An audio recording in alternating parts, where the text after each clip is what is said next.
Welcome to Meghtoosh. আসসালামু আলাইকুম সবাইকে। আমি মেঘলা মেঘটুস থেকে বলছি। আজকে আমরা কাগজ দিয়ে একটা ছোট্ট মাছ বানাবো। তো এই জন্য আমি এখানে কাঁচি, গ্লু, পেপার এবং একটা ছোট কার্ডবোর্ডের পিস নিয়েছি। এই কার্ডবোর্ডের পিসটার উপরেই আমি মাছটাকে বসাবো। এখানে আমি ক্যানভাস পেপার ইউজ করছি। যেহেতু আমি এখানে অ্যাক্রিলিক কালার দেব, তাই আমি ক্যানভাস পেপারই নিয়েছি। আপনারা চাইলে অন্য কোনো শক্ত টাইপের পেপার নিতে পারেন। তো এখানে প্রথমে আমি একটা অংশে মাছের যে শরীরের বেসিক শেপ আছে সেগুলো এঁকে নিচ্ছি। এখানে একটা ওভাল দিয়েছি, যেটা দিয়ে হবে মাছের শরীর, আর ছোট ছোট দুইটা ডিমের মতো অংশ যেটা দিয়ে মাছের পাখনা হবে, আর একটা লেজ এঁকে নিলাম।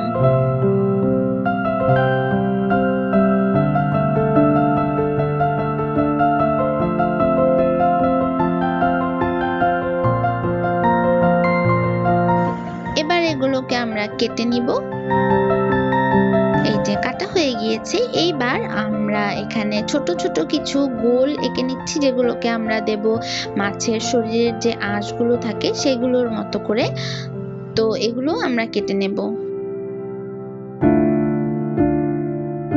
যেহেতু ছোট ছোট অংশ, এগুলোকে আমরা ছোট কাঁচি দিয়ে কাটবো। কাটা হয়ে গিয়েছে। এইবার আমরা মাছের শরীরটা বানাবো। এই জন্য আমরা ওভালটাকে মাঝখান থেকে একটু কেটে নিয়ে এইরকম উঁচু করে তৈরি করে নেব। এরকম দেখা যাচ্ছে।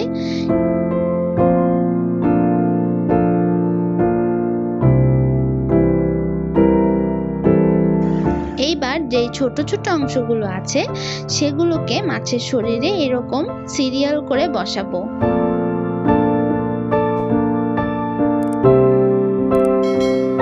এখানে দেখা যাচ্ছে আমি সামনে থেকে কিছু অংশ রেখে তারপরে মাছের আঁশগুলোকে বসাচ্ছি, কারণ ওই অংশটাতে আমরা চোখ আর মাছের ঠোঁট যেটা থাকে সেটা দেব।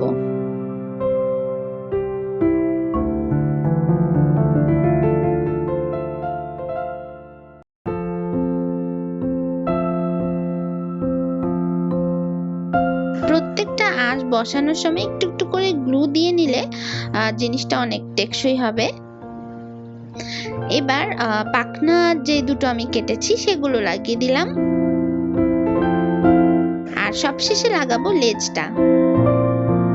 আমি এখানে একটু করে ভাঁজ করে করে লাগাচ্ছি জিনিসগুলো, কারণ তাহলে সেই মতো জিনিসটা বসবে। এইবার কালারে চলে যাব। কালারটা আমি প্রথমে বানিয়ে নিচ্ছি। এখানে আমি অ্যাক্রিলিক কালার ইউজ করেছি।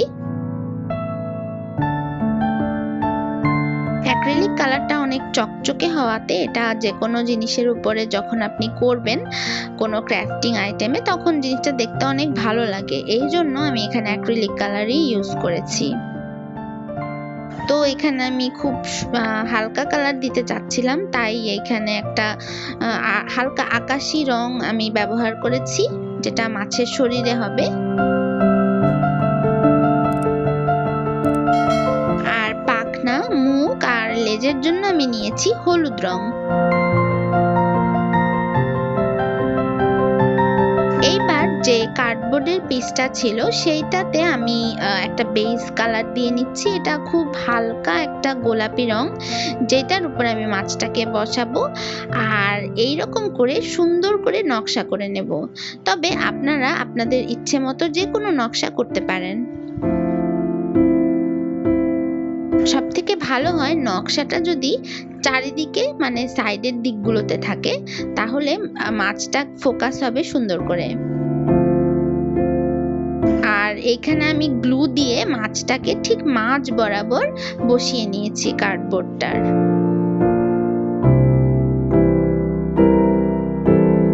নকশার ব্যাপারটা সম্পূর্ণ আপনার নিজের উপরে, আপনি যেইভাবে খুশি সেইভাবেই আঁকতে পারেন।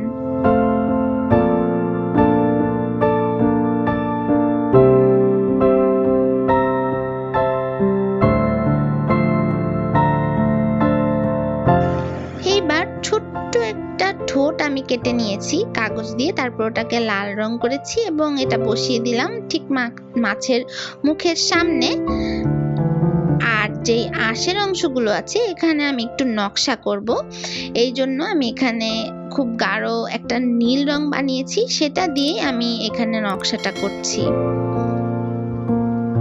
আমি তেমন জটিল কিছু আঁকছি না, যেহেতু মাছটা খুব হালকা কালারের সেহেতু আমি বেশি হিজিবিজি করব না, দেখতে যেন খুব চোখে আরাম লাগে এইরকম একটা রং এবং এইরকম একটা ডিজাইন আমি দিতে চাচ্ছি। লেজের অংশটাতেও এইরকম এক ছোট্ট করে আমি ডিজাইন করে দিলাম।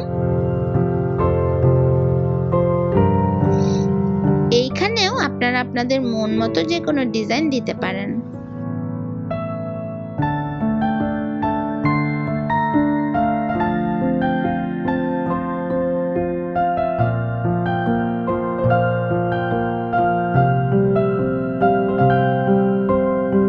প্রায় হয়ে গিয়েছে, এখন মাছের চোখটা লাগানো আমার বাকি আছে, সেই চোখটাকে আমি লাগিয়ে দিলাম।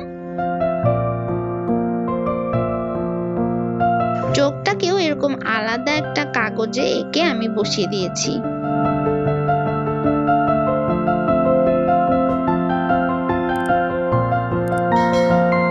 তো প্রায় হয়ে গিয়েছে, তবে একটা ফিনিশিং টাচ দেয়া বাকি আছে, সেটা হলো এটাকে একেবারে সুন্দর দেখানোর জন্য এবং চকচকে দেখানোর জন্য আমি এখানে ল্যাকার স্প্রে ইউজ করব। ল্যাকার স্প্রে দিলে যেটা হয় যে কোনো ক্রাফটিং আইটেম বা যে কোনো ছবি জিনিসটাকে অনেক সুন্দর দেখায় এবং নষ্ট হয় না সহজে। সেহেতু আপনারা প্রত্যেকটা পেইন্টিং এবং ক্রাফটিং এর ক্ষেত্রে এই ল্যাকার স্প্রেটা ইউজ করতে পারেন।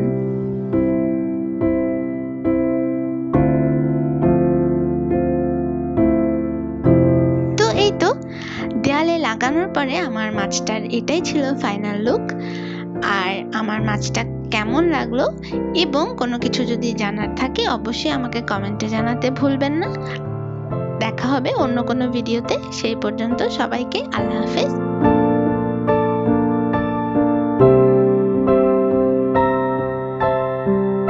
আর সবাইকে ধন্যবাদ।